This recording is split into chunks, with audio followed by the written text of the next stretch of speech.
Breaking న్యూస్‌కి స్వాగతం. తెలుగు రాష్ట్రాల్లో హాట్ టాపిక్స్. నారా చంద్రబాబు నాయుడు కుటుంబంతో కలిసి తిరుమల తిరుపతి దేవస్థానంలో భక్తి పరవశంతో శ్రీనివాసుడిని దర్శించారు. మనవడు దేవాంశ్ పుట్టినరోజు సందర్భంగా ఒక్కరోజు అన్నదాన వితరణకు రూపాయలు 44 లక్షల విరాళం అందించారు.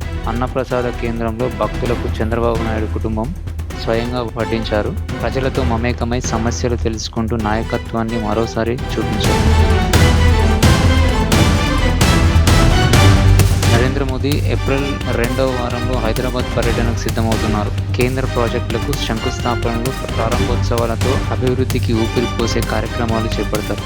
రాష్ట్రంలో కీలక ప్రాజెక్టులపై ప్రత్యేక దృష్టి సారించనున్న ఈ టూర్ ప్రాధాన్యం సంతరించుకుంది. నెలాఖరులో అధికారిక తేదీ ఖరారవుతుందని సమాచారం.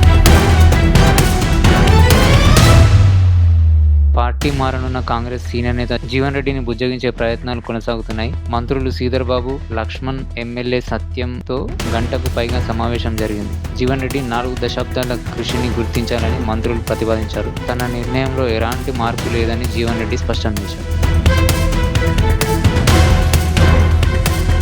విశాఖలో నిర్వహించిన సిఐఐ వార్షిక సదస్సుకు కేంద్ర మంత్రి రామ్మోహన్ నాయుడు హాజరయ్యారు. విమానయాన రంగంపై యుద్ధ ప్రభావం ఉన్నట్టు ఆయన చెప్పారు.